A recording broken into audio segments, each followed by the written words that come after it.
From Fox 55 Sports, this is The Locker Room.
With that, we say good evening to you. Welcome inside the locker room. Back alongside my partner, Peter Hood. After a week hiatus, my name is Justin Prince. Pete, it's your first locker room as a married man. It is. How do you feel? Does it feel any different? My left hand is a little bit heavier, so if you guys see me leaning to this side a little bit tonight, you understand why. No, it's good to be back. Great weather tonight. Beautiful. Football weather, great slate of games. We've got some big ones in the SAC, NECC, and TRC. A lot of C's there. Yeah. But we begin tonight with the NE8. No C's there. No. Yeah, perhaps the deepest conference in our area this year. A lot of teams look like they have what it takes to win it. Of course, Leo and New Haven right there at the top of that list, Pete. And with that, both the Lions and Bulldogs currently ranked top 20 in the state in Class 4A as they collide in tonight's locker room game of the week. We head out to New Haven. Bulldogs 3-0 coming off a big road win against Pioneer. Leo comes in at 2-1. That lone loss coming at the hands of top-ranked Mooresville. Third quarter, pick it up. Leo up 14-0. New Haven punting. Caden Miller fielding. Breaks a couple of tackles, and Prince, there he goes. Get him to the open field, man. Jakar Williams is the last line of defense, and the punter unable to bring him down before he gets to the pylon. 72 yards to the purple paint. Lions go up 21-0. Same score, third quarter. Jimmy Lynn, he didn't like that, but he's going to like this. Williams keeping it himself. He's so good. Able to get to the outside, eventually finds the end zone. Bulldogs are on the board, but that would be their lone score of the night.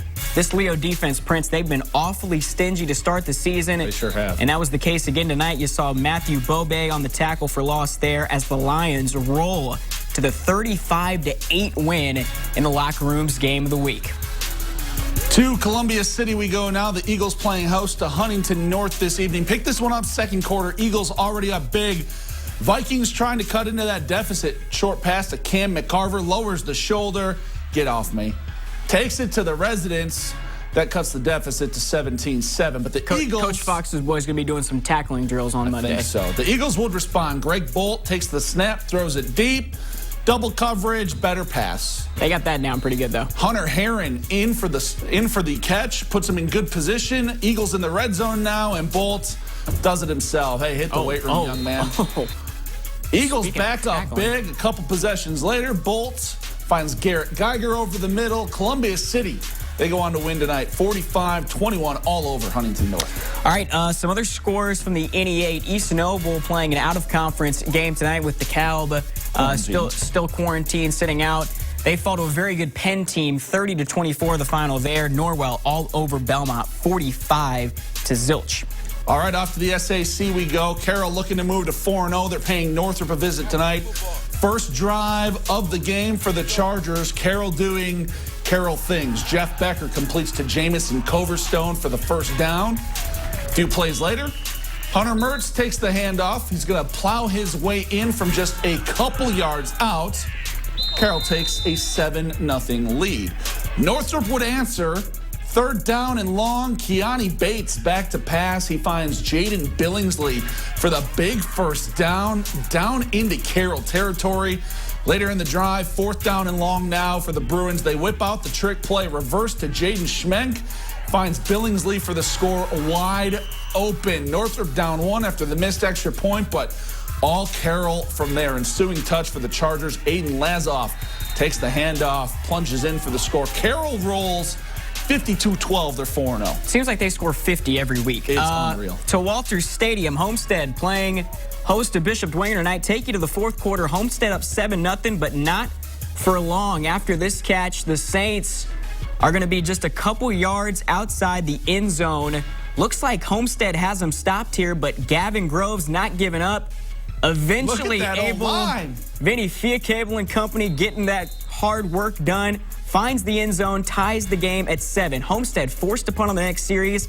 They need a stop. They get one right here. Carter, corner wet, makes the stop up the middle. Couple plays later, though, jump ball. Rocco Sioka, the defender, who's got it?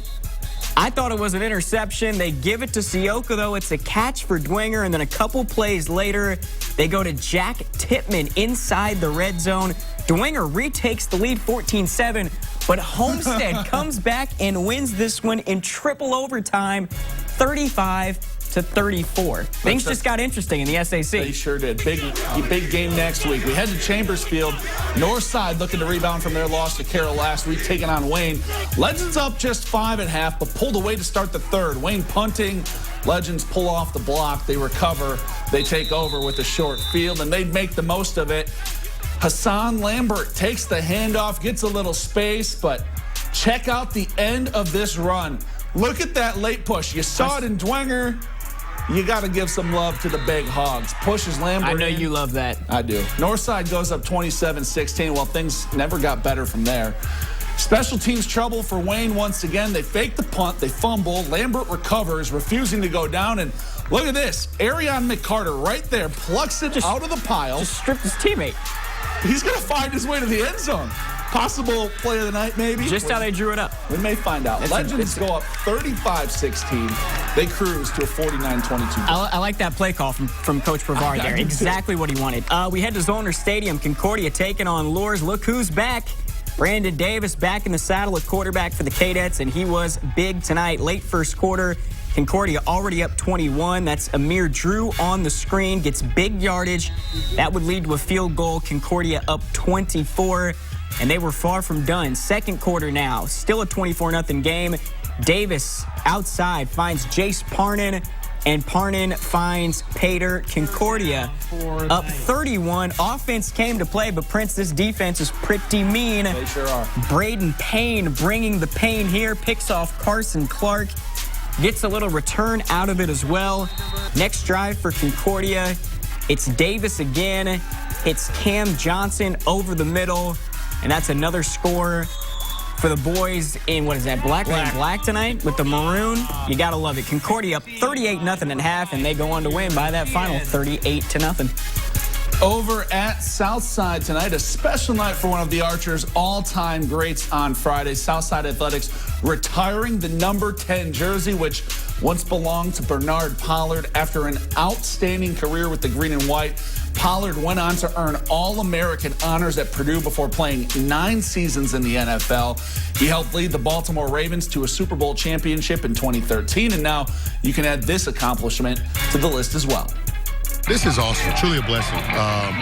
When you look at, coming back Friday night under the lights, an opportunity to just see something I was a part of, to see my coach, who I started here with, just to see the fans, to see the high school football, my family. This is truly a blessing for me. I really don't know what all to say because I'm still kind of taking it all in. But to have my family, to have my people around me, it's awesome. So with Pollard on hand, Southside looking for their first win of the season tonight, playing host to the Snyder Panthers. This one, a defensive struggle. Pollard would like that. pick it up early in the first quarter. Southside trying to build some early momentum offensively. That's Xavion Hollister with the first down run, but the drive would stall. Southside forced to punt. Trevor Hapner kicking to Kamari Juarez, and that's a bad idea. Juarez breaks free along the far sideline, finally run out of bounds deep inside Archer territory, and that sets up this score for Tyrese Brown. Panthers jump out to a 7-0 lead. They go on to win this one 14-7 the final. Congrats to Bernard, though. Yeah. Elsewhere in Allen County, beautiful night for football out at Heritage. Patriots hosting 1A number 2 South Adams. Picked this one up second quarter. Starfire's already up a few touchdowns. Chris Baker trying to make something happen. But he's picked off by Drew Stutzman, and when we speed the video up, that means the play took a long time, and Stutzman finally run out of bounds inside Heritage territory. Ensuing touch for South Adams, James Arnold all day to throw, finds Trey Schock across the middle, and Schock able to find the pylon. Puts the Stars up 42-0. Still not halftime yet, and Prince, they still weren't done. Later in the second quarter, this time it's A.J. Dahl looking sharp. I was going to say, nothing dull about that. On that carry. We'll be here all week. Makes it 48-0 South Adams. They move on to a 4-0 record with a 55-8 win. Staying in the ACAC, Adams Central down at the landing strip tonight, taking on Jay County, and the Jets took off early and often in this one. First quarter, Mason DeRue takes the handoff, gets the edge. That's 6 points. AC goes up 6. Later in the quarter, still 6-0. Blake Hirely, just a stable of running backs for Coach Mike Mosier. They like to run the ball down there. They sure do. Pretty effectively. Rumbles his way in for 6. Adams Central up 14, and they were far from done in the second quarter. Ryan Black up to Nick Neuenswander, brings it down for the score. AC up 21-0. They cruise to the 48-7 victory. Elsewhere in the ACAC tonight, Bluffton taking care of Woodland tonight, 45-21. All right, moving out of the Three Rivers Conference. Big battle between rivals Southwood and Northfield. Norsemen, if you remember, Prince, pulled the upset on the Knights in sectionals last year. Trying to do the same thing tonight. Second quarter, Jake Halderman hooking up with Clayton Tomlinson for a touchdown. Norse take an 8-7 lead. Same score. Third quarter now. Here comes Southwood. Alex Farr faking the handoff, takes it himself for first down yardage. Later in the drive, you're going to see Farr going to the air this time. Finds Carson Rich in the end zone. Knights retake the lead, and they wouldn't give it back. They extend that regular season win streak with a 25-8 win. We stay in Wabash County. Wabash Apaches celebrating the debut of their brand new turf field tonight against Peru. Pick this one up. First half scoreless. Joseph Leland looking downfield for Brian Boggs, but it's going to end up in the hands of Jared Brooks. Just how Coach Adam Hanley beautiful play call. Apaches go up 7-0. Later, Leland looking for Boggs again. This time, they're able to connect. I like the first one better. 6 more on the board for Wabash. They open their new facility in style. 14-10, your final. They're winners. All right, other scores in the TRC. Manchester 41, Rochester 14. Maconaquah ekes out a close win against Whitco, 31-28. Another one in the TRC for you. Tippy Valley making a statement against North Miami tonight. Shutout victory, 60-0. A bold one. We head out to Warsaw. Bart Curtis and the Warsaw Tigers welcoming Mishawaka to town. 8-0 Cavemen early on in this one, but the Tigers march back quickly.